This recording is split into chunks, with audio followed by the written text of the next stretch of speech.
네, 귀한 성도님들 반갑습니다. 네, 오늘도 변함없이 또 이 귀한 시간, 하나님 앞에 시간과 또 귀한 마음을 들여서 예배하는 우리 귀한 성도님들을 축복합니다. 오늘은 그 복음의 여정에서 가인의 후손들의 그 문명의 발전 부분부터 시작을 하도록 하겠습니다. 8장입니다. 교환에 받으신 대로 8장이고요. 본문의 말씀은 창세기 4장 16절에서 24절에 있는 내용이 되겠습니다. 바로 그냥 강의를 시작하도록 하겠습니다. 이 8장에 보시면은 이제 가인이 하나님을 떠나서 이제 하나님으로부터 완전히 격리된 독립된 상태로 하나님을 떠난 인간이 어떻게 사는지, 그 하나님을 떠난 인간의 삶에 대한 이야기를 다루고 있는 것이 가인의 후손들의 이야기입니다. 그렇게 이제 생각을 하시고 또 이 이야기를 좀 보셔야 될 것 같아요. 그런데 여러분, 가인이 왜 하나님으로부터 그가 드렸던 제사를 연락받지 못했냐면, 제사라고 하는 이것은 하나님이 우리 인간인 나를 구원하시기 위해서 아담과 하와에게 가르쳐 주신 방법이었다라는 거예요. 그래서 이 제사는 인간이 그 제사라는 형식을 드릴 때 내 임의대로 이 제사라는 의미를 해석하고 생각하고 적용하는 것이 아니라 하나님이 제시하신 생각과 방법을 그대로 믿고 따라서 그 제사를 드리는 데 있어서 내 믿음을 그 제사에 두고 행할 때 하나님이 그 제사를 연락받아 주신다는 사실을 우리는 꼭 기억할 필요가 있습니다. 그래서 여러분, 제사는 누구의 생각으로부터 나왔다고 그랬습니까? 하나님의 생각이에요. 그래서 이 제사라고 하는 것은 내 생각으로 하는 게 아니에요. 여러분, 내가 이 자리에 나와서 예배를 드린다. 그런데 이 예배라고 하는 이 형식을 누구의 생각으로부터 나온 겁니까? 사실은 이 예배도 제사의 의미와 동일하게 우리가 생각해 볼 수 있는 그 요소입니다. 그렇기 때문에 이 예배라고 하는 것은 예수님이 요한복음 4장에서 이렇게 말씀하셨잖아요. 그 사마리아 여인에게 예배하는 자는 영과 진리로 예배해야 된다라고 얘기하십니다. 그래서 우리는 내 영이 하나님을 온전히 만나서 이 성령의 교통하심 속에서 나의 모든 것을 전인적으로 하나님 앞에 올려드리는 것이 예배라고 말할 수가 있어요. 그것은 하나님이 원하시는 방법인 것입니다. 그렇기 때문에 이 제사라는 의미도 똑같아요. 그런데 이 제사라고 하는 의미는 어떤 분명한 의도가 있다는 거죠. 이 제사 속에는 아담과 하와가 그동안 하나님으로부터 지음받고 나서 한 번도 경험해 보지 못한 죽음이라고 하는 형식을 보여준 사건이었다라는 거예요. 그래서 이 짐승이 죽음을 보여주었어요. 아담과 하와에게 한 번도 경험하지 못한 이 죽음의 끔찍한 참상을 보여주고 나서 이 짐승의 가죽이 벗겨져서 하나님이 그 가죽을 가지고 제단하여서 아담과 하와의 치부를 가려주면서 그 수치를 가려주는 행위였어요. 대신에 이 짐승은 상징적으로 대신 자기의 생명을 들여서 아담과 하와의 수치를 가려준 것처럼 앞으로 여자의 후손이라는 분이 와서 인간이 이 죄로부터 감당해야 할 이 수치와 형벌, 그 로마서 6장 23절에 보면 죄의 삭은 사망이다, 이 선언이 있잖아요. 그래서 이 죽음으로부터 떨어지게 되는 이 죄의 결과로부터 이것을 구원할 이 행위가 뭐였냐면 대신 죽어주심으로, 우리의 죄를 위해서 대신 죽어주심으로 우리를 죄로부터 구원하실 것이다. 이 이야기를 우리 하나님께서 아담과 하와에게 가르쳐 주신 사건이 뭐냐면 제사라는 형식을 통해서 말씀하셨다는 겁니다. 그래서 이 제사라는 말이 딱 우리는 듣자마자 항상 생각해야 되는 게 뭐냐면, 여자의 후손은 이 제사라는 형식으로 우리의 죄를 위해서 십자가에서 대신 죽으시고 부활하셔서 나의 죄를 대신 갚아주실 일을 하실 분이시구나. 그 여자의 후손이 우리에게 그렇게 오실 분이시구나. 그분이 여러분 예수 그리스도이신 것 우리는 믿으시죠? 네, 바로 그 이야기를 하는 것이 이 제사의 의미입니다. 그래서 이 제사의 의미 속에는 대속의 죽음이라는 것이 아주 강력하게 들어있는 믿음의 내용이었어요. 그러니 아벨이 어린 양을 하나님께 드렸을 때는 바로 그것을 믿으면서, 그 사실을 믿음으로 동물의 생명을 하나님 앞에 제물로 드리면서 이 대속의 죽음의 믿음을 드렸던 것입니다. 그래서 아벨의 이 믿음의 행위는 히브리서로 쭉 내려가다 보니까 믿음의 장에서 아벨의 이 믿음이 언급되어 있는 거예요. 그러나 가인은 이 믿음의 내용이 전혀 들어있질 않아요. 왜냐하면 가인 자체가 제사를 드린 행위가 자기 임의대로 생각한 거예요. 자기 멋대로 하나님이 정하신 제사의 방법을 자기 생각으로 해석해서 자기 멋대로 드린 거예요. 이것을 오늘날 우리 말로 조금 더 현대적 용어로 말하자면 이게 인본주의 사고방식인 거예요. 내 멋대로 인간 본의의 중심주의로 생각하는 이 태도, 이것이 인본주의예요. 세상의 모든 중심은 인간이 중심으로 돌아간다는 거죠. 그래서 내 생각이 항상 옳은 거예요. 이제 이런 관점에서 드리게 되니까 결국 이 가인의 그 제사는 하나님께 연락이 되지 못했던 겁니다. 그럼 여러분 꼭 기억해야 됩니다. 하나님이 나를 구원하시기 위해서, 인류를 구원하시기 위해서, 앞으로 태어날 아담의 그 후손을 구원하기 위해서 하나님이 가르쳐준 방법은 뭐다? 제사다. 그래서 이 제사는 교육을 동반하는 형식이 되어진 겁니다. 그래서 앞으로 태어날 모든 인류는 이 제사라는 이 의식을 통해서 대속의 죽음을 우리를 위해서 해주실 여자의 후손에 대한 이 믿음을 배워가면서 드려지는 형식으로 계속 전수되고 교육되어져 나가야 했던 거예요. 그래서 이제 우리는 그것을 성경 안에서 찾아보는 거죠. 자, 그러면 여러분 이제 8장에 지금 교환을 보고 계시죠? 가인의 후손들입니다. 여러분 이 가인의 후손들 속에는 그러면 제사라는 이 형식이 그들의 믿음 속에 있을까요? 없을까요? 가인의 후손은 없어요. 이 가인의 후손들의 이 안에는요, 하나님을 예배하고 경외한다라는 이 제사가 없어요. 그리고 믿음이 존재하지 않아요. 오직 가인의 후손들의 이야기는 뭐냐면 인간이 스스로 하나님이 주신 창의성은 하나님의 형상을 가진 사람에게 다 주셨잖아요. 그래서 그걸 가지고 정착 생활을 하는, 문명을 발전시키는 이야기만 나와 있습니다. 그래서 여러분이 이 창세기 말씀에 보면, 본문 안에 보면 여러분 교환의 성경 말씀 있죠. 거기에 보면은 야발이 나오고 두발간이 나오잖아요. 여기 보면 야발은 장막에 거주하여 가축 치는 자의 조상이 되었고, 두발간은 구려와 쇠로 여러 가지 기구를 만든다. 뭐라면 이게 다른 말로 뭐겠어요? 과학 문명을 발전시키고 정착 생활을 도모하면서 살게 되었다라는 뜻입니다. 말하자면 유랑하는 그 삶은 굉장히 피곤하고 힘든 그 인간의 삶이었어요. 당시에 본다면. 왜냐하면 하나님을 떠난 인간의 삶은 힘들고 어려운 삶이고 공고한 삶이고 만족하지 못하는 삶이 될 수밖에 없습니다.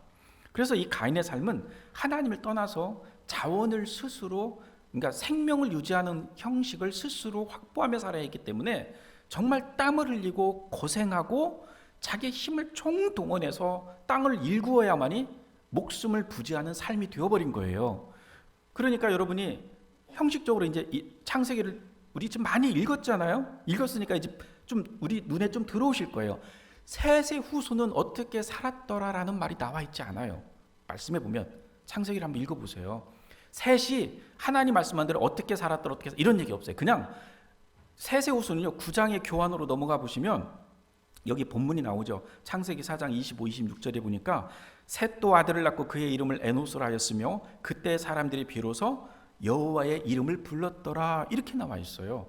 그냥 이 얘기예요. 이건 뭐냐요? 하나님을 향해서 믿음을 드리며 살았더라, 이 뜻인데, 셋의 후손은 그렇게 살았더라 이걸로 딱 끝나가지고요, 셋은 어떻게 문명을 발전시키고 땅을 어떻게 경작하고 일구면서 그렇게 살았더라는 얘기가 전혀 언급되어 있지 않아요. 여러분 왜 그렇습니까? 셋은 믿음을 드려 하나님께 살았잖아요. 자, 여러분 믿음을 드리며 사는 우리들은 하나님 어떻게 하신다고 성경의 원리대로 보면 하나님이 책임진다, 하나님이 공급하신다.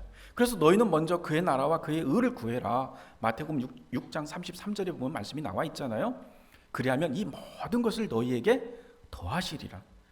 이 셋의 후손은 하나님이 지켜주시고 책임지시고 의식주의 문제를 해결해 주고 있는 거예요. 그래서 성경에서는 이 셋의 후손이 어떻게 살았더라는 내용이 언급되어 있지 않습니다. 그런데 가인의 후손들은 이 문명의 발전사가 이렇게 기록되어 있는 거예요. 그러니까 여러분, 이 세상의 문명이 하나님의 마음과 하나님의 정신을 지향할까요? 따라갈까요? 따라갈 수가 없는 거예요. 그래서 이 세상의 기준대로 살면 사람은 망하게 되어 있는 것입니다. 이 망한다는 의미는 뭐 경제적으로 잘 살았다, 사회에서 이름 달리면서 성공했다, 이런 뜻이 아니에요. 하나님이 정한 이 형벌의 문제, 죽음의 문제, 영원한 멸망의 문제에서 해결받을 수 없는 인생으로 떨어진다는 뜻입니다. 이것만큼 끔찍한 우리의 종말은 없는 거예요. 사실은 많은 사람들이 인생을 살면서 내가 육신으로 사는 이 7, 80의 인생이 인생의 전부인 줄 착각하며 삽니다.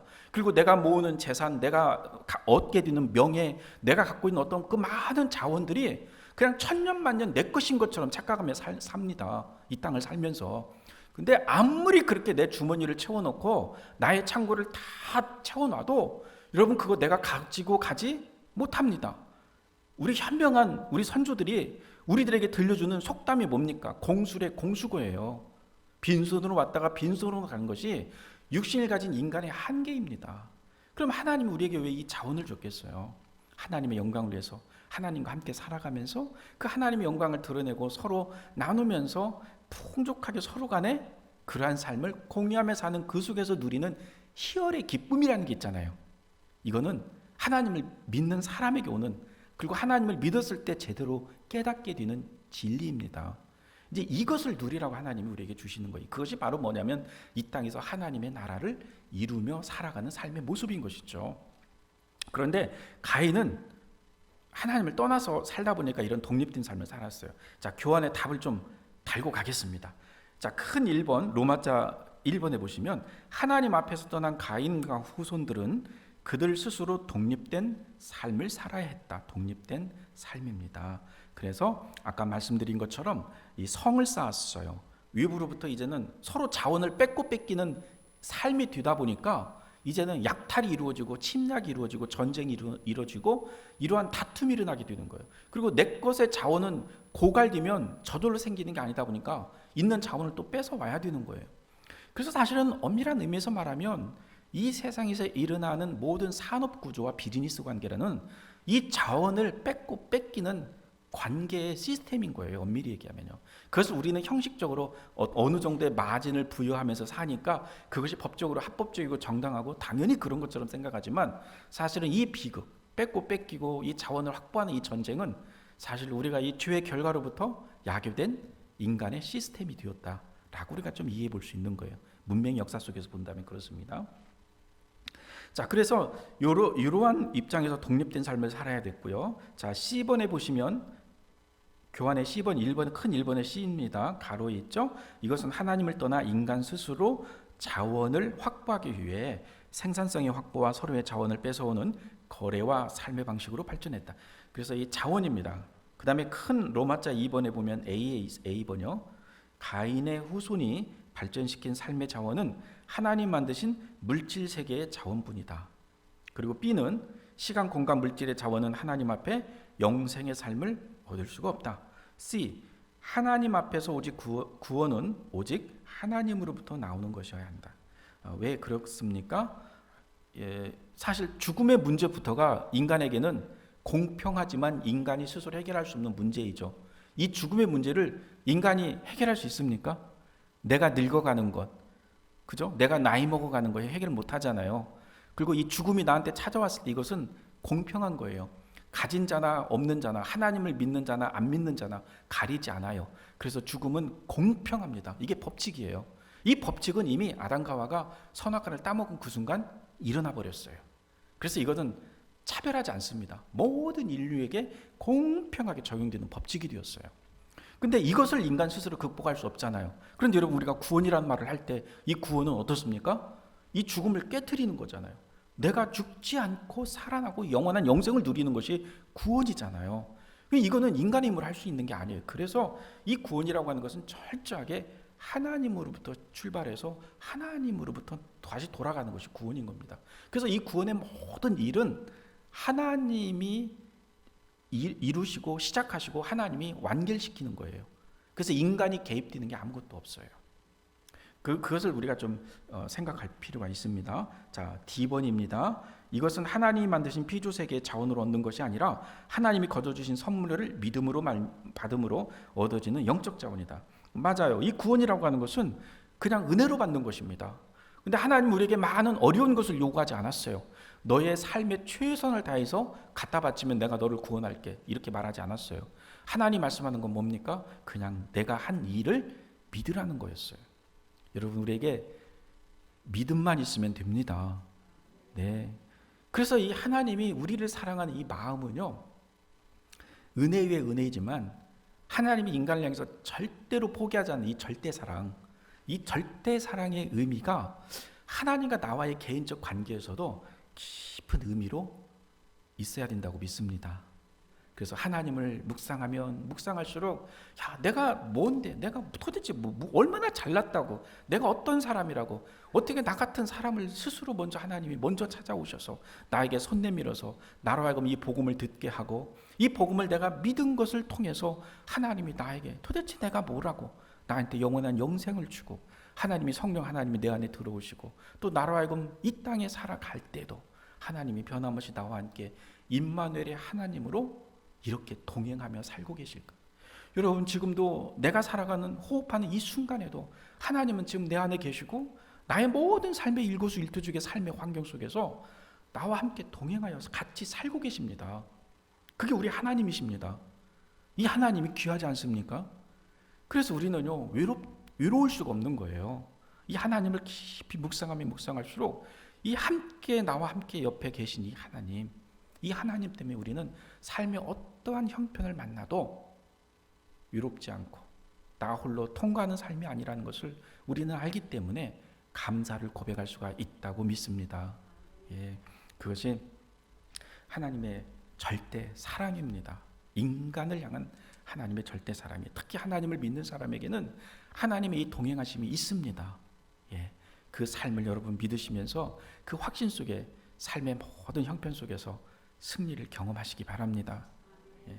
9장으로 넘어가겠습니다. 교환의 9장에 가면은 셋의 후손을 통한 여자의 후손에 대한 믿음을 전승하는 이야기 나와요. 이제 여기서 셋의 이야기가 나옵니다. 자, 아벨이 죽고 나니까 인류가 다시 믿음의 인류가 재생산되어지고 태어나는 일이 끊겼어요. 사실은 이게 언뜻 형식적으로 보면 사단이 이긴 겁니다. 왜 그러냐면 아담과 하와의 자손의 믿음의 맥을 끊어버린 거거든요. 그리고 가인은 하나님을 믿는 게 아니잖아요. 하나님을 떠나서 독립한 인류였잖아요. 그러니까 가인은 하나님부터 버림받아서 떠나게 되었어요. 하나님부터 이제 받아들여지지 못한 인생으로 독립된 인생을 살게 되었고, 그럼 믿음의 맥이 딱 끊기고 나니까 하나님이 정말 은혜로 또 인간을 포기하지 않는 하나님의 마음. 그래서 여러분, 셋의 이야기를 만날 때 또 생각해야 돼요. 하나님은 인간을 향해서 꽂혀있는 이 마음은 포기가 없으시구나. 여러분, 하나님이요, 나를 한번 사랑하겠다라고 작정하면 하나님은 나를 사랑하는 걸 포기하지 않습니다. 그게 나의 하나님입니다. 하나님은 절대로 내 인생을 포기하지 않고요, 나라는 존재 자체를 버리지 않으십니다. 그게 우리 하나님이에요. 그것을 우리는 절대 사랑이라고 얘기하는 거예요. 그래서 인간에게만 다시 돌아오도록 회개라고 하는 은혜를 주신 거예요. 천사는 없어요. 그러나 사람에게만 있어요. 회개를 할 수 있는 것은요. 그것이 은혜인 것입니다. 자, 그래서 이제 이 셋이 드디어 태어납니다. 이 셋이 태어났는데, 이 셋이 태어나가지고 26절에 교환의 본문의 구절이 있죠. 거기 보니까 셋도 아들을 낳고 그의 이름을 에노스라 하였으며, 에노스가 나와요. 근데 에노스를 낳자마자 이 셋과 그 에노스와 그 후손들이 계속 태어나면서 이제 사람들이 뭐라고요? 여호와의 이름을 비로소 그때 불렀다라고 나와 있어요.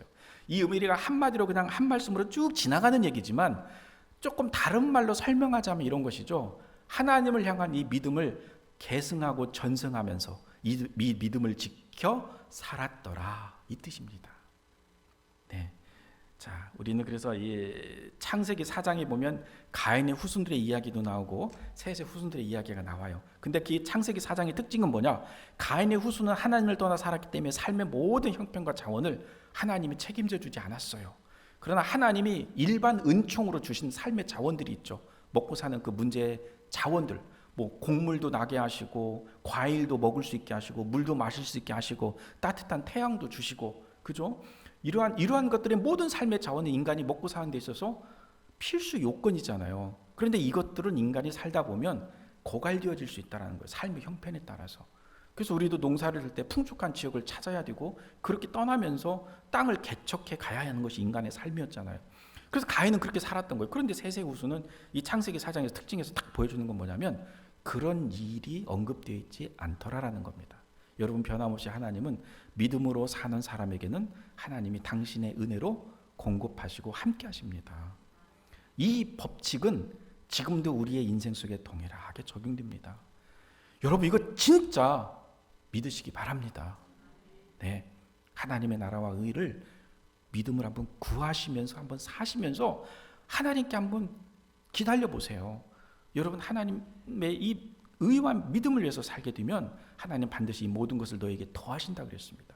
공급하시겠다고 약속하셨습니다. 그 하나님의 기이한 방법을 우리 귀한 성도님들의 인생 속에서 경험하시고 누리시기를 원합니다. 자, 여기 이 답도 좀 빠르게 달겠습니다. 9장에 가서 1번입니다. 큰 1번. 하나님은 셋과 그 후손을 통해서 여자의 후손에 대한 믿음을 계승시킨다. 자, 여호와 이름을 불렀다는 것은 바로 이 믿음이에요. 그러면 셋의 후손들이 변함없이 이 믿음을 계승하기 위해서 계속 그 태어나는 자손들에게 가르쳤던 건 뭐겠어요? 제사입니다. 제사라고 하는 이것이 교육의 한 방법이었어요. 그래서 이 제사라고 하는 것을 셋의 후손들이 계속적으로 가르치면서 믿음을 전수하여 갔다라고 하는 것을 기억하고 갈 필요가 있습니다. 자, B번입니다. 에녹의 삶을 주목해보자 그랬어요. 에녹의 삶은 창조주 하나님, 그 다음에 여자의 후손을 믿는 믿음을 가지고 있었다라고 했어요. 이것은 이제 좀 더 많은 설명을 해야 되지만 일단 에녹이 창조주 하나님을 믿었고 여자의 후손에 대한 믿음을 보았다라는 거예요. 그리고 에녹은 나중에 하나님 앞에서 어떤 이상을 보게 되는데 하나님이 이 인류를 또 심판할 거라고 하는 심판에 대한 그 예언 어떤 이상을 보게 됩니다. 그래서 에녹이 나중에 무두셀라를 낳죠. 65세에 무두셀라를 낳아요. 그래서 무두셀라라는 말이 뜻이 뭐냐면 창을 던진다라는 뜻을 갖고 있는 거예요. 창을 던진다라는 뜻을. 이 말은 뭐냐면 심판을 상징하는 겁니다. 에녹의 이후에 일어난 일이 뭐겠어요? 인류를 향한 노아 홍수 심판이에요. 그 심판이 일어나는 거예요.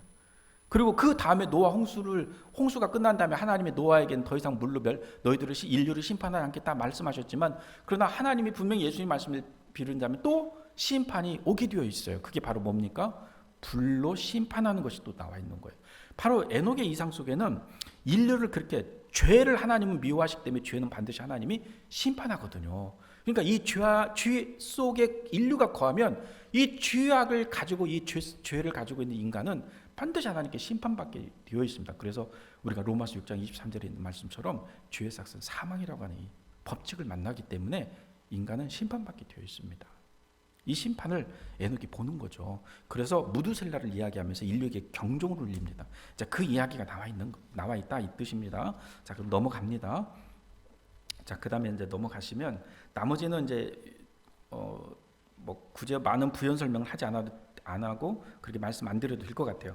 자, 알파벳 영어의 E에 보시면 하나님을 잊어버린 시대에서 노아는 하나님께 기억된 사람이었다 그랬습니다. 자, 그러면 셋의 후손과 이제 노아가 등장한 이 속에는 많은 시간이 흘렀어요. 사실은요. 인류가 낳고 그 다음 세대, 그 다음 세대, 그 다음 세대 이러면서 많은 세대들이 인류가 번성하여 나가기 시작한 거예요. 그래서 이 많은 시간이 경과되어 가는 겁니다. 자, 그러면 셋의 후손이 믿음을 지켜 하나님 앞에 제사라는 형식으로 믿음을 가리키면서 그 자손들을 가리켜 살았고 또 반면에 가인의 후손들도 그 옆에서 자기들만의 독특한 문명과 문화를 형성하면서 살아가게 되었어요. 그래서 여러분이 성경 말씀에 보면 하나님의 아들들이 사람의 딸들을 보고 뭐 이렇게 하면서 결혼하고 뭐 함께하는 그 내용을 보게 되잖아요. 자, 다른 말로 보면 그것은 셋의 후손과 가인의 후손이 만나서 섞이는 것을 이야기하는 거예요. 여러분, 우리가 왜 세상에 쾌락에 빠집니까? 믿음으로 살면 교회에서 사는 우리의 믿음의 삶, 하나님의 말씀대로 사는 이 삶은요, 그냥 솔직히 얘기해 보자고요. 육신적인 관점에서 보면 하나도 재미없어요. 솔직히 우리 믿음 생활이 재밌습니까? 맨날 이렇게 딱딱한 의자에 앉아가지고 1시간 가까이 설교를 들어야 되고 앉아서 찬양 드려야 되고 아니 맘 터놓고 떠노는 수다도 별로 없어. 예배 시간에 그렇게 할 수 있어요? 우리 못해요. 뭐 내가 좋아하는 일 취미생활 할 수 있어요? 못해요. 아니 교회 예배 속에서 하나님 예배한다는 이 형식 속에서 재미없어요. 신앙생활을 산다라고 하는 우리 믿음의 삶의 형식을 보면 맨날 그 믿음으로 살고 내 자신을 막 좀 성결하게 가꾸자 그러면 내가 열심히 하나님께 무릎 꿇고 기도하고 진짜 하나님께 부르짖는 이 삶도 살았는데 이거 재밌습니까? 하나도 재미없어요. 믿음의 삶이라는 건 재미없어요, 여러분. 진짜로 그렇습니다. 근데 우리가 스트레스 쌓이고 괴로울 때 이 재미없는 삶을 풀기 위해서 가장 우리에게 매력적으로 오는 게 뭡니까? 어디 가서 고함도 질러보고 그냥 내 몸 정신 따로 놀도록 그냥 몸을 다 맡겨버리기도 하고, 말하자면 아니면 내가 정신줄을 딱 놓아서 그 순간 잊어버리더라도 알코올의 힘을 빌어서라도 내가 한번 취해보고 뭐 이런 거 저런 거 한번 해보면 어때요? 오히려 그것이 우리에게 육신적인 입장에서 본다면 현실적으로 더 재미가 있어요. 그렇지 않습니까? 그게 매력인 거예요. 우리가 이렇게 가만히 봤을 때. 그러니 세세 후손이 믿음으로 산다라고 하나님이 공급하시고 그 은혜를 맛보며 살았지만, 그러니까 여러분 이렇게 생각하세요. 세세 후손과 광야에서 1세대가 비슷했다 보시면 돼요. 여러분 1세대는 하나님이 구름 기둥과 불 기둥으로 낮에는 구름 기둥으로 보호하고 밤에는 불 기둥으로 보호하고 새벽마다 만나를 줘서 먹이시고 40년 동안 입었던 옷과 신발이 헤어진 적이 없어요. 반석에서 물을 내서 먹여줬어요. 그러니까 의식주 문제 다 하나님이 해결해 줬고요. 모든 것을 다 하나님이 다 공급했어요. 1세대는 광야에서 무슨 음식을 차리고 무슨 땅을 경작하고 살 수 있어요. 모래 땅에서 하나님이 다 책임졌잖아요. 그리고 딱 하나님이 요구하신 게 뭐였어요? 율법을 배워라는 거 있잖아요. 제사 드리는 법 배우고 성막에서 죄를 지으면 가서 고백하고 맨날 율법을 교육하는데 1세대 입장에서 그걸 다 공부하고 살아서 그렇게 살았던 그 삶이 재미있었어요? 재미가 없었으니까 하나님께 그렇게 대들었던 거예요. 모세 원망하고 하나님 원망하고 똑같아요. 여러분 세월이 흘러가면 인간은요 망각합니다. 잊어버립니다. 하나님의 은혜를 깊이 생각하기보다는 이제는 나라는 존재, 육신적인 내 자신에 대해 이렇게 바라보고 집중하게 되어 있어요. 그러다 보니까 매너리즘에 빠지게 되는 거죠. 그래서 긴 세월이 흐르는 동안 세세 후손들이 가인의 후손들의 딸들을 보고 거기에 흠뻑 취한 겁니다. 얼마나 매력적입니까? 오늘 또 어디 잡지를 보거나 인터넷에 기사를 보고 그러면 항상 맨날 기사에 나오면 무슨 아나운서, 무슨 연예인 뭐 죄송해요. 이런 거 보여주잖아요. 예. 눈에 가잖아요. 남자는 시각적인 거에 강하거든요. 여성 입장에서는 감성적인 게 강하거지만. 그러니까 이런 것들이 비일비재하다. 근데 왜 거기 빠지게 됐어요? 본능적인 거라는 거예요, 그게. 그러니까 말하자면 세세 후손들이 그 매력에서 섞여버린 거예요. 그런데 섞이는 순간 어떻게 되는 거예요? 하나님을 향한 이 믿음은 사라지게 되어 있다는 겁니다. 여러분 그 긴 세월이 지나간 동안 노아라는 이름이 등장하는 그때는 어땠냐면 섞여버린 인류가 하나님을 잊어버리면서 얼마나 끔찍하게 죄악을 저지르면서 사는지 그 사실을 아주 명료하게 보여주는 사건들이었던 거예요. 그래서 이 성경에 보면 라멕이라고 하는 사람이 청년 젊은이를 하나 죽여놓고 그 남을 살인한 그것을 찬양하잖아요. 자랑하고 그 당시 사람들이 그렇게 살았다는 거예요. 남을 해코지 하고 남의 사람을 죽이고 이런 것이 하나의 자랑거리가 되어 있다라고 하는 그 사회적 현실을 우리는 이 본문에서 보게 되는 겁니다. 그렇게 타락했던 것이 인간의 삶이었어요. 죄가 지배하면, 그리고 믿음 있는 사람이 그 죄악 속에 섞여서 타락하게 되면 똑같아지는 겁니다. 그러니 이제 노아가 딱 등장한 이 시점에서는 세세 후손들의 이 믿음이 의미가 없어져 버린 거예요. 왜? 이들은 이미 가인의 후손들과 섞이면서 이 믿음이 타락해 버렸던 겁니다. 그런데 이 본문에 딱 나와서 보니까 노아라는 사람이 딱 나오잖아요. 그러면서 그 알파벳 2번에 봐보세요. 거기 보면 본문의 말씀이 있죠. 창세기 6장 8절에서 10절 말씀이 있잖아요.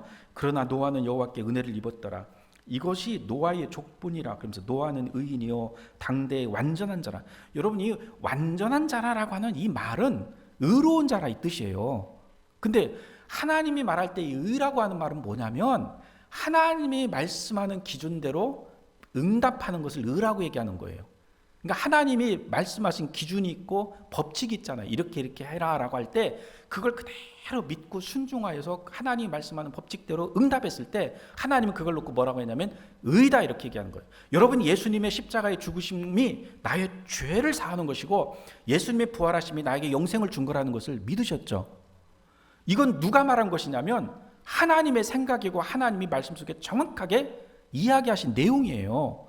자, 우리는 그것을 그대로 믿어서 내 믿음을 드리니까 하나님이 그 믿음을 딱 들으시고 받으시고서는 나로 하여금 어떻게 선언하신 거예요? 아, 이제 너는 나의 자녀야. 너는 이제 의로워졌어. 이렇게 선언한 거라고요. 그걸 우리가 드린 거라고요. 그대로 믿고 드린 거예요. 그게 믿음을 드리는 겁니다.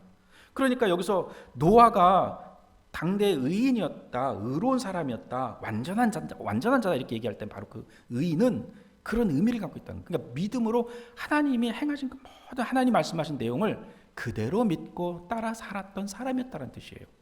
그것을 하나님이 노아의 그 삶을 보고 의인이다라고, 의로웠다라고 이렇게 얘기하신 것이 이 내용입니다. 자, 그러면 이제 10장, 교환의 10장으로 넘어갑니다. 드디어 그래서 하나님은 죄는 반드시 미워하시고 죄는 반드시 하나님이 심판하신다. 여러분, 내가 죄가 있으면 어떻게 됩니까? 인간이 죄가 있으면 심판받습니다. 근데 우리가 심판받지 않는다고 믿는 근거는 어디에 있습니까? 내가 이 죄를 없이 한 것이 아니라 내가 믿은 이 예수님 때문에, 예수님의 이 사역의 은혜로 내가 이 죄가 예수님의 십자가상에서 함께 내가 연합되었잖아요. 내 믿음으로. 그래서 내 죄가 없어진 거예요. 법률적으로는 이미 그렇게 선고받은 거예요. 그런데 내가 우리의 삶 속에서 죄 안 짓고 삽니까? 믿는 사람이라고? 예수님 믿어서 한 번이라도 거짓말 안 한 적 없어요? 한 번이라도 남을 향해서 원망 안 하신 적 없어요? 여전히 우리 죄 짓고 살잖아요. 그럼 이 죄 때문에 내가 다시 구원을 잃어버리고 다시 내가 지옥 가야 하는 겁니까? 그렇지 않죠. 구원을 계획하신 분도 하나님이고 실행하신 분도 하나님이고 선언하신 분도 하나님이시고 지키시는 분도 하나님입니다. 그러면 구원의 모든 그 영역의 보존성은 하나님의 손안에 있는 거기 때문에 내가 거기서 어떻게 한다 할지라도 그것 때문에 내 구원을 잃어버리는 건 물론 아니에요. 그러나 여러분, 우리 믿는 자들이 우리의 삶을 정직하게 하나님 앞에 살지 못할 때는 하나님 앞에 삶 속에서 하나님의 징계를 받을 수 있어요. 이 징계를 받는 이것이 구원을 잃어버리는 것은 물론 아닙니다. 그러나 하나님은 사랑하기 때문에 히브리서 말씀을 빌어 얘기하자면 징계하신다, 채찍을 대신다라고 말씀하잖아요. 경책하는 이 일을 하나님은 하십니다.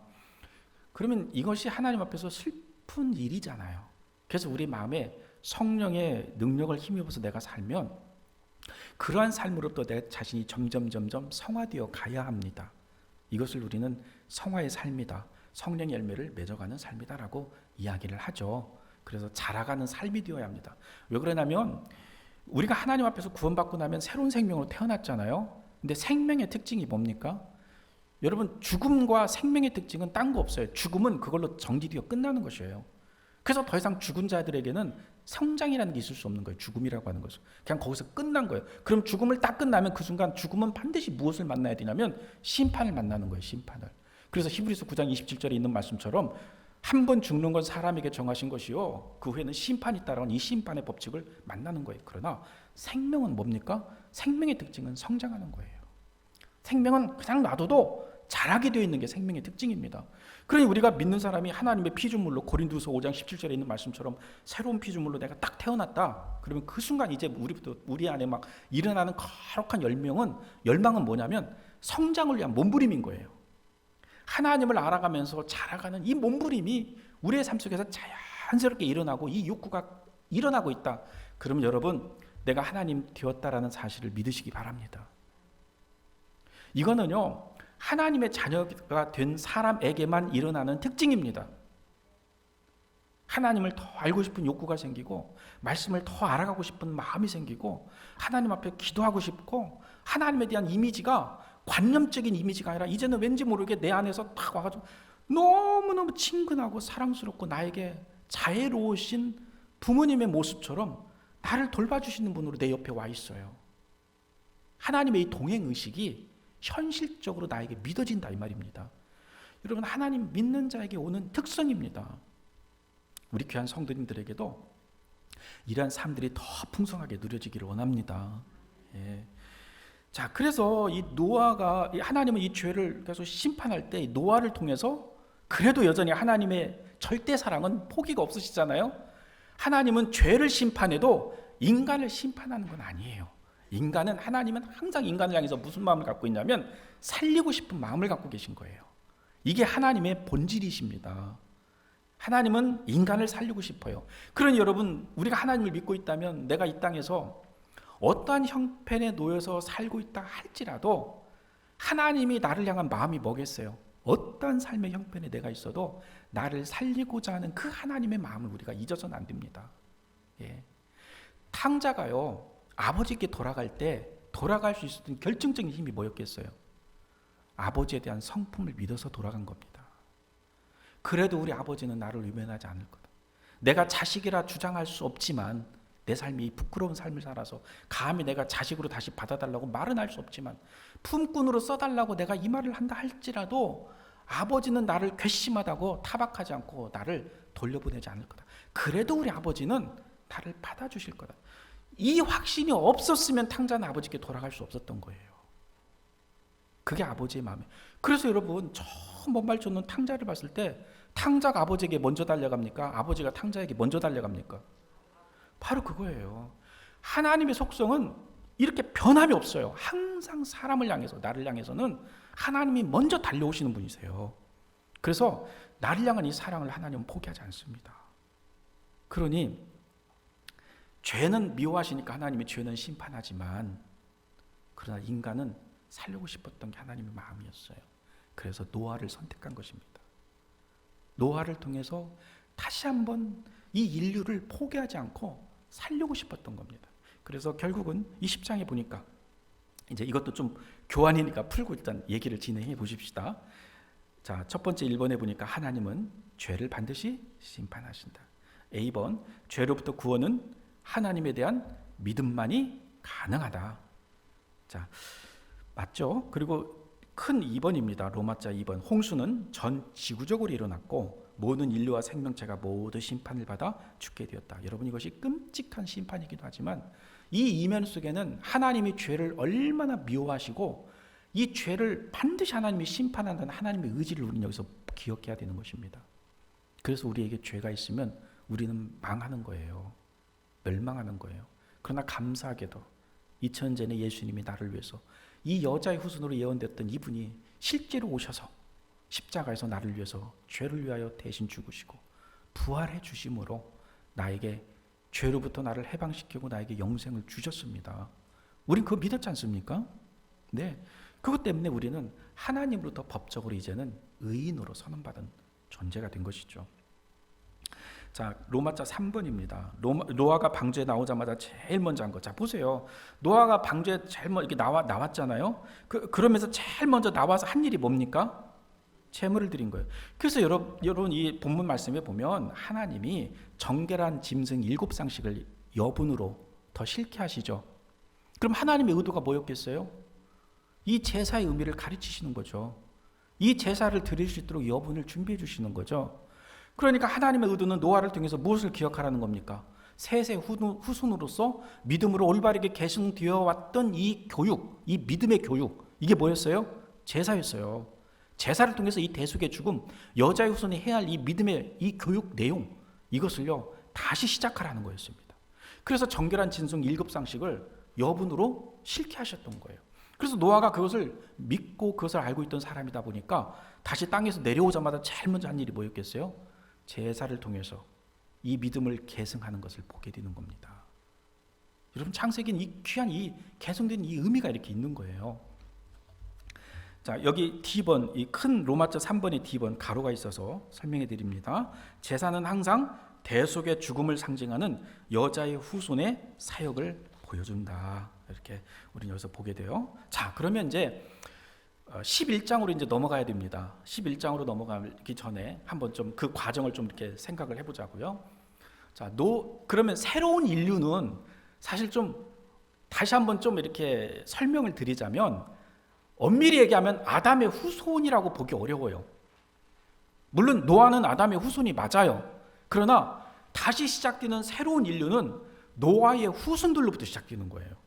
새로운 인류는. 그래서 셈과 함과 야벳이라고 하는 노아의 이 세 아들로부터 새로운 인류는 다시 시작됩니다. 그래서 우리가 특징적으로 이 11장에 보면 창세기 이 9장에 보면 아담에게 하나님이 사실 말씀했던 땅을 정복해라, 생육하고 번성해라, 이 명령이 있잖아요. 인간에게 주셨던 이 통치 명령을 노아에게 다시 부여하고 있는 것을 우리가 이 말씀 속에서 또 볼 수 있어요. 하나님이 다시 그 사명을 각인시켜 주는 겁니다. 그러니까 아담이 받았던 이 명령을 노아가 다시 받는 거예요. 이것도 하나님은 여전히 그럼 이것도 무슨 이야기예요? 하나님은 인간을 사랑하셔서 주고 싶었던 인간을 향해서 베풀고 싶었던 당신의 그 사랑의 마음을 포기하지 않고 여전히 노아에게 아담에게 했던 약속 그대로를 또 주시더라는 거예요. 여러분, 하나님은 이렇게 사람을 향해서 그분이 우리를 사랑하시고 주고 싶은 이것을 바꾼 적이 없다라는 겁니다. 우리 하나님은 이런 분이라는 거예요. 자, 그래서 이제 노아는 이것을 받고서 살게 되는데, 여러분 아무리 당대 의인이라 할지라도 삶의 여정 속에서 살다 보면 문제 있는 삶을 만나기도 하고 실수도 합니다. 그렇습니까? 안 그렇습니까?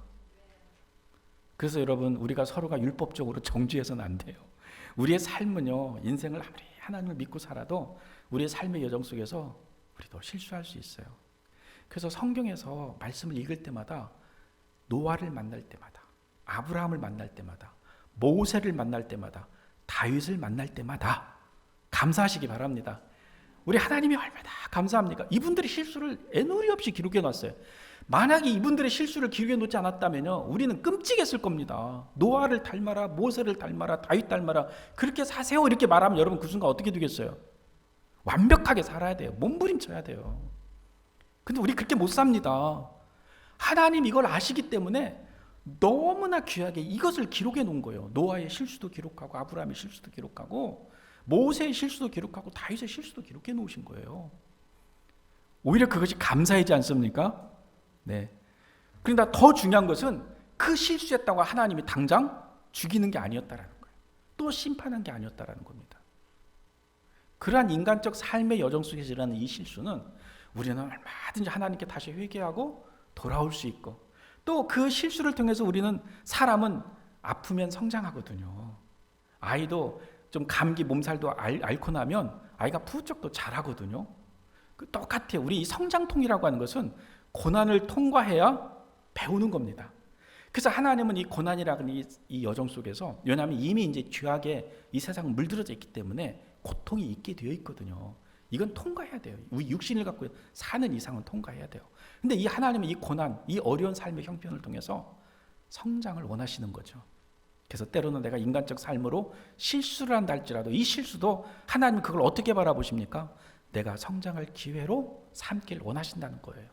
그래서 우리가 로마서 8장 28절에 보면 하나님은 모든 것이 합력하여 선이 되기를 원하시는 그 하나님의 손길을 우리는 볼 수 있는 것이죠. 그래서 여러분, 우리의 삶이 지금 당장은 힘들고 어렵고 녹록하지 않아서 때로는 우리가 인생을 살면서 막 숨이 턱까지 탁 그냥 찬 것처럼 막 숨가쁘서 힘들 때도 있지 않습니까? 삶의 그 여정 속에서 조금만 더 하나님을 더 깊이 한번 바라보시면서 한번 하나님을 붙잡고 기도해 보시기 바랍니다. 네. 그래도 난 하나님 당신을 사랑합니다. 나는 이 말씀을 보면서 이런 말씀을 쭉 찾아가 보면서 하나님은 끝까지 사람을 포기하지 않고, 인간을 포기하지 않고, 나를 포기하지 않는 이 하나님의 마음을 제가 알기 때문에 하나님은 이 순간에도 나와 함께 있고 내 형편을 잘 알고 계신 걸 내가 믿습니다. 내가 이 믿음을 하나님께 올려드리고 내가 이 믿음을 드립니다. 하나님, 지금 내 눈앞에서는 절망으로 보이지만 이 절망이 하나님 제 인생에 있어서 나를 살리는 은혜의 사건이 되게 해 주십시오. 여러분, 이런 기도 한번 드려보시기 바랍니다.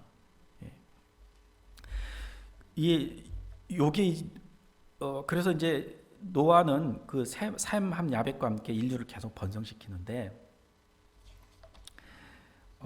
이제 큰 2번을 보세요. 로마자. 이제 이때 특징은 뭐냐면 육식이 허락되었어요. 왜냐하면 지구의 환경이 바뀌었습니다. 옛날에는 뭐 하늘에서 비가 내리지도 않았어요. 이제 캐노피라고 하는 이 큰 이렇게 물층이 지구를 감싸고 있었기 때문에 모든 지구가 다 따뜻했었는데, 홍수 사건으로 인해서 그 물층이 다 없어져 버렸거든. 땅은 지구로 쏟아졌거든요.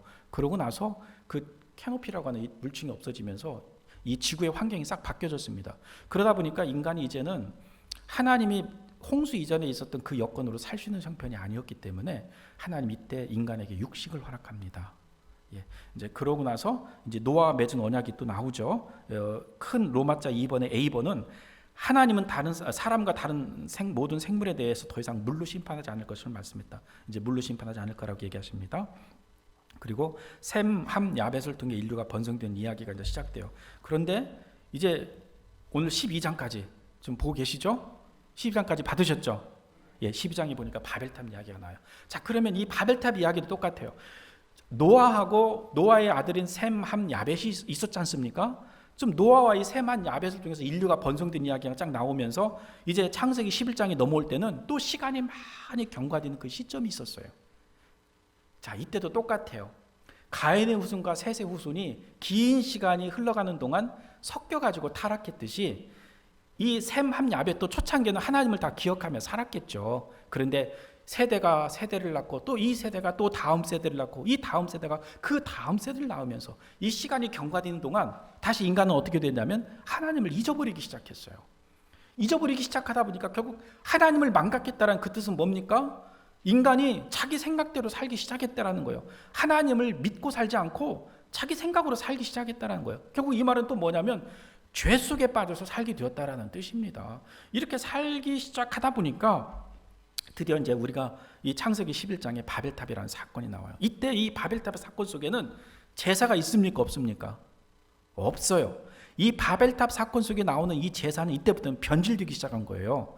노아가 셈, 함, 야벳을 통해서 함께 가르치고 인류에게 전수시켰던 이 여자의 후손에 대한 이 제사라는 이 교육적 방법이 왜곡되었다라는 겁니다. 그래서 사실은 바벨탑이요, 제단입니다. 엄밀히 얘기하면 제단이에요. 신전이에요, 신전. 그래서 이 니무릇이 사람을 동원해서 이 바벨탑을 쌓지 않습니까? 바벨탑을 속삭이면서 신전을 쌓는데 이 신이 뭐냐면 이제는 그들이 말하는 신이 하나님을 말하는 신이 아니라 그들이 스스로 규정한 신이었어요. 육신의 눈으로 보면요, 사람은 본능적으로 육신적으로 무슨 생각을 하냐면 나보다 강한 자에게 복종하게 되어 있어요. 그러니까 인간의 삶을 살다가 뜨겁게 내리쬐는 태양, 내리쬐는 비, 폭우, 그 다음에 바람, 그 다음에 달, 이런 걸 보니까 이건 뭐예요? 인간이 아무리 몸부림치고 대항하고 거슬리려고 해도 그 힘을 이길 수 있습니까? 지금도 21세기의 과학 문명이 이렇게 발달되었어도 우리에게 지구상에 일어나는 자연재해는 우리 과학의 문명으로 제어 못하고 조절 못합니다. 그렇죠? 그러니 자, 육신적인 인간의 심정으로 보면 나보다 더 강한 그 힘을 가진 그 자연재해와 어떤 사물이나 이런 것들이 더 어때요? 압도되고, 그러니까 이것을 뭘로 섬길 수밖에 없어요? 신처럼 떠받드는 이러한 잘못된 제사와 이 신관이 발생됐다는 거예요. 이것을 조금 오늘날 현대 용어로 말하면 범신론이 발생했다는 뜻입니다. 인간이 어찌할 수 없도 또 어찌할 수 없는 그 상황에서 압도되었을 때는 압도시키는 그 존재를 섬기게 되었다는 거예요. 이런 범신도적 사상이 일어나게 됐어요. 그런데 여기서 이 니무롯도 조장했던 게 뭡니까? 우리가 그런 하나님으로부터 이제는 독립해서 우리가 스스로 신이 되어 보자라는 거였어요. 그래서 이들이 말하는 이 본문 안에서 보면 여기 그 창세기 11장 7절과 8절의 말씀이 로마자 큰 2번 밑에 혹시 여러분 교환에 있으신가요? 예, 말씀해 보니까 자, 우리가 내려가서 거기서 그들은 혼자 이제 하나님 있게 말씀하는데 그 앞에 보면 이들이 우리가 하늘 꼭대기까지, 이제 이거는 그 앞에 여러분이 성경 말씀을 찾아보셔야 됩니다. 하늘 꼭대기까지 탑을 쌓아서 이 바벨 탑을 쌓아서 올라가자고 얘기하지 않습니까? 그건 뭐냐면 자기들 스스로 신이 되겠다라는 거예요.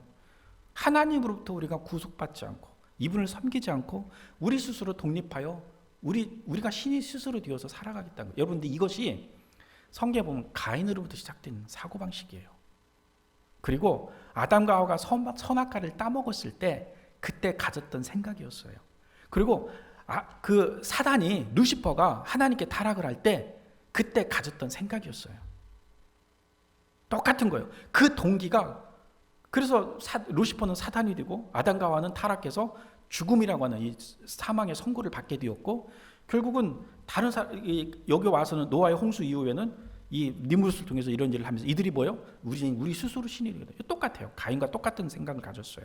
그래서 내가 스스로 신이 되겠다는 이 사고방식으로 이렇게 가면서 여기까지 오게 된 겁니다. 여러분, 이것은 반드시 다시 말씀드리지만 스스로 신이 되면 하나님 버렸다는 뜻이고, 결국 이렇게 살겠다는 뜻은 뭐예요? 내가 하나님을 섬기지 않고 내 멋대로 살겠다는 이 뜻은 죄 속에서 살겠다는 뜻이잖아요. 그럼 하나님은 항상 기억해야 되는 것이 뭐냐면 하나님은 죄는 어떻게 하신다? 심판하신다. 이때도 그래서 하나님이 심판하는 겁니다. 자, 답을 먼저 달아놓자고요. 로마자 1번에 A번에 흩어짐을 면하기 위해 한마음으로 답을 쌓으면서 스스로 하나님으로부터 독립했다. 그것이 가로 안에는 독립하기 시작했다 이겁니다. 그 다음에 로마자 2번에 하나님은 바벨탑이 지어지지 못하도록 언어를 혼잡케 하셔서 이들을 심판하셨다. 이때도 이 언어를 혼잡케 한 것도 심판입니다. 이렇게 하면서 심판이 일어나게 되었어요. 이것이 여러분 지금 우리가 창세기 1장부터 11장까지를 쭉 읽어오면서 일어나고 있는 이 인류의 역사이면서 또 하나님이 인간을 포기하지 않고 우리를 구원하기 위해서 하나님이 그 인류의 역사 속에서 개입하시는 사건의 흐름입니다. 이것을 우리가 이제 오늘은 여기까지 이것을 기억하면서 한번 정리하도록 하겠습니다. 다음 주에는 이제 셈의 후손과 아브라함 이야기가 나옵니다. 그분을 가지고 또 한번 성경 말씀을 한번 좀 쭉쭉 살펴보도록 하겠습니다. 수고 많으셨습니다. 감사합니다.